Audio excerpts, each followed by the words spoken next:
Hashem Na'aseh V'Nasliach. So I was learning Sefer Likutei Halachot, which is by Rav Natan, who is the Talmud of Rabbi Nachman. And in the Sefer, he takes all the teachings from Likutei Moharan and kind of like the Ben Ish Chai, like brings down these deep Kabbalistic insights and Hasidic insights into halacha.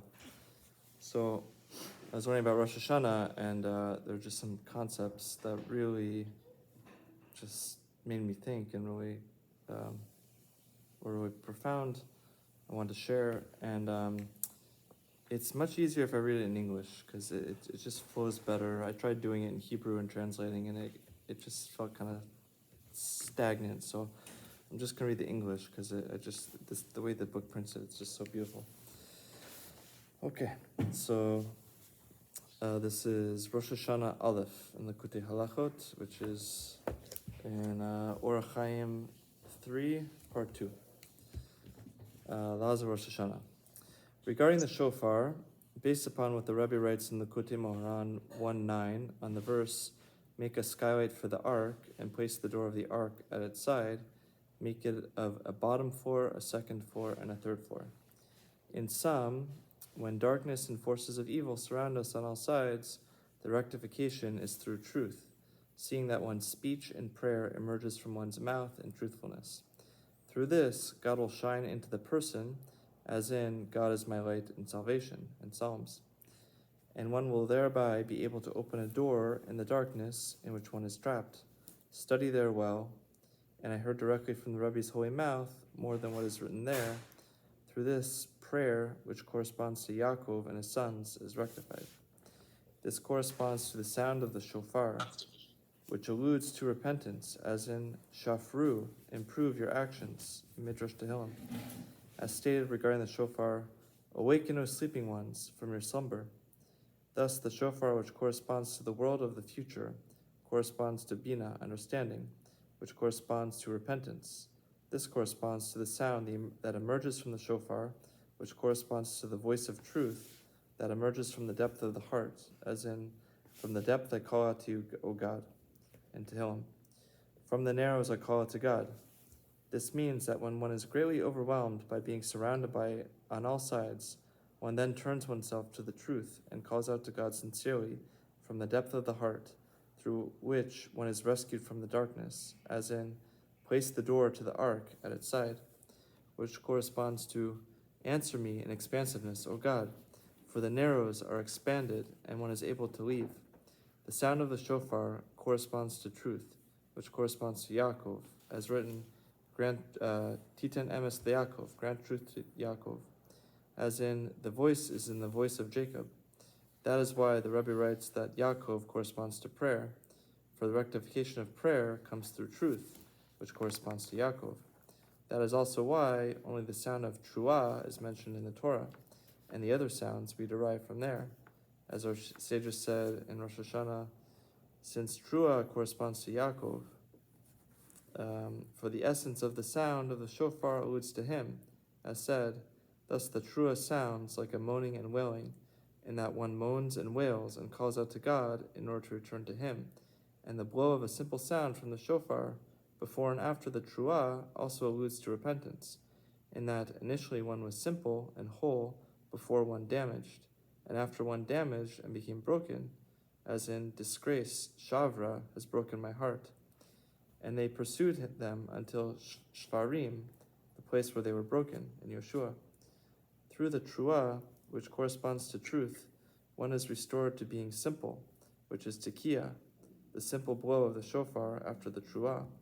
So we blow the shofar in Rosh Hashanah, for it is a time of intensified judgments, which correspond to darkness, so we must draw ourselves to the truth, which corresponds to the sound of the shofar. This is a commemoration of the first day, Rosh Hashanah Musaf prayers.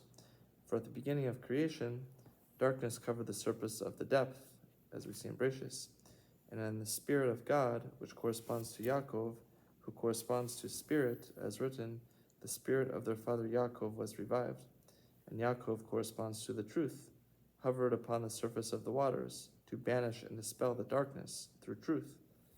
Through this, the light was revealed, As written, God said, "Let there be light," and there was light. For through the truth, the light of God shines, as in, God is my light, and Tehillim, as explained well in the lesson. This is how creation came about. That is why truth is what sustains the world, for creation is brought about mainly through truth. This is the meaning of what our sages said on the verse, "Thus says God, your creator, Yaakov, my world, who created you? Yaakov created you." It says that in Leviticus Rabbah. This is because the creation of the world came about mainly through Yaakov, who corresponds to truth. Thus our sages said, repentance preceded the world, and Pesachim, for repentance comes about mainly through truth, through which we banish the darkness and open a doorway through which to leave it, and this corresponds to preceding the world. For creation came into existence through this, as in, darkness covered the surface of the depth, and the Spirit of God hovered, and there was light. That is why, on Rosh Hashanah, which is the commemoration of the first day, which is why it marks the beginning of the days of repentance, we blow the shofar, which corresponds to the sound of truth that opens a doorway and expands an exit through which to leave. This also explains why the shofar is narrow at the top and wide at the bottom, and we blow specifically from the narrow side, and if one blows from the wide side, one has not fulfilled the mitzvah, as we see in Rosh Hashanah 27b. For whoever seeks to enter must enter specifically from the narrow doorway, as in, make the door of the ark at its side.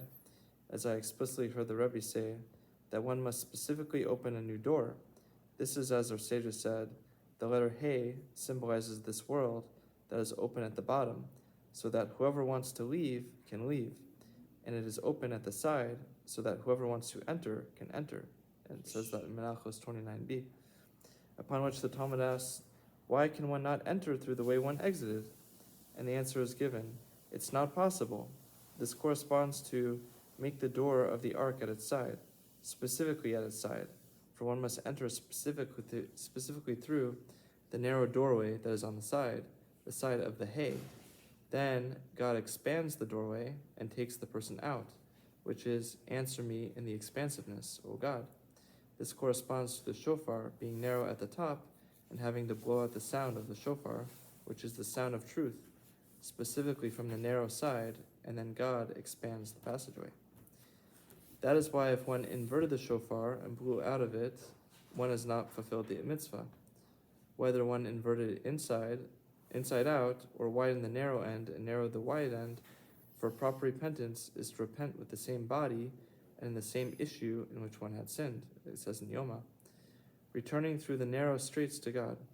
But if one's body would change, as in that it will be inverted as the clay of a seal, that they will stand as a garment, like it says in Eov, meaning that one will die and reincarnate and first then cry out to God, this is not proper repentance.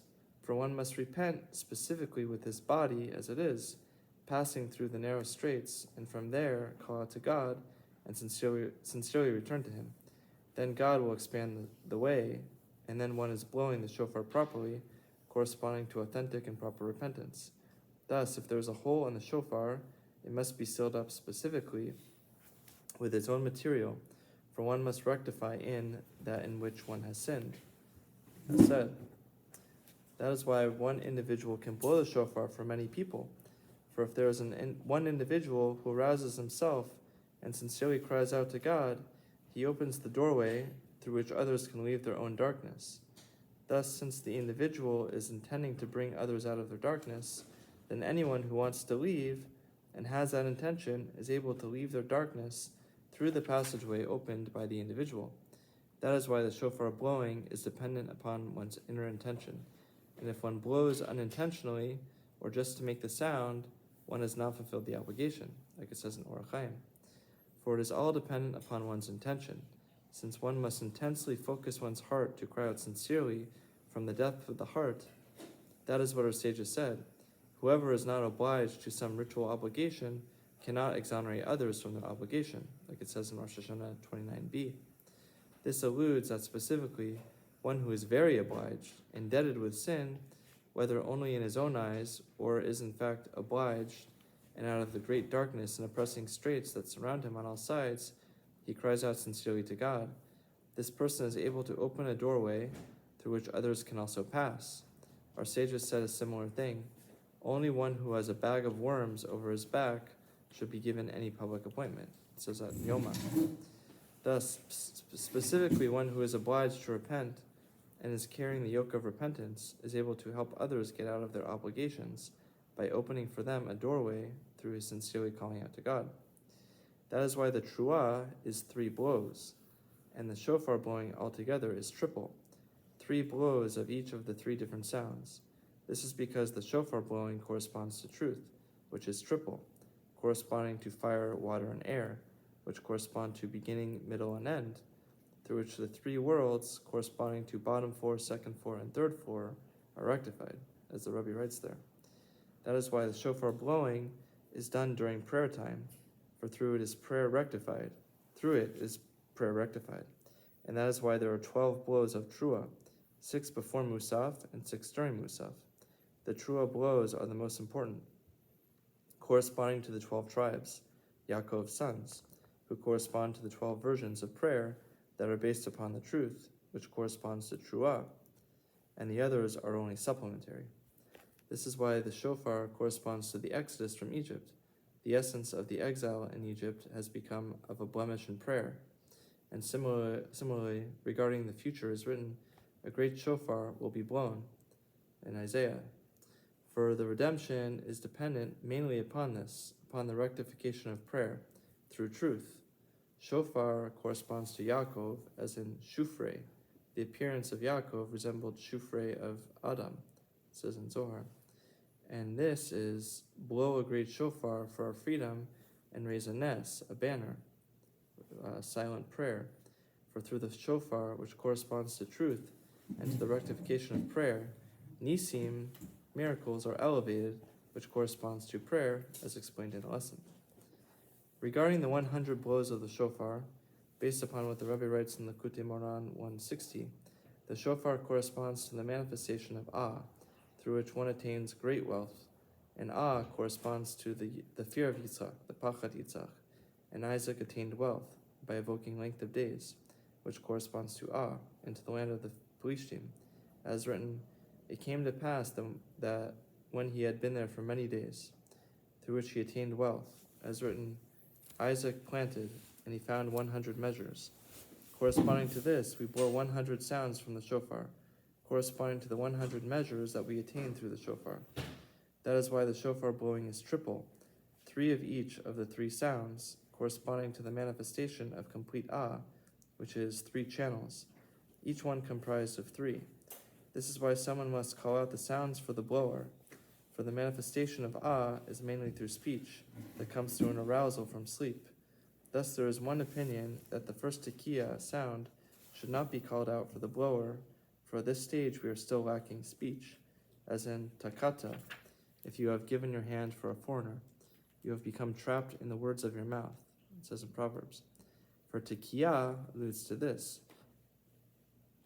As the Rebbe writes in the lesson, and this is the reddening of the face of the blower through the 70 faces or facets of arousal from sleep, and why the shofar blowing is mainly for the rectification of the covenant, as stated in the Kabbalistic writings.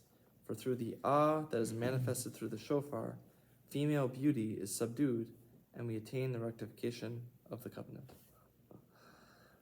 So I hope you got something out of that. It's a lot of ideas. A lot of this sefer, he just really just connects this to that, to this to that, and he kind of goes from one thing to the next. But I know for myself, I got some just tremendous chedushim out of it. When it says shofar is bina, bina of understanding, not sefirah bina. Same thing. Also sefirah bina? Yeah.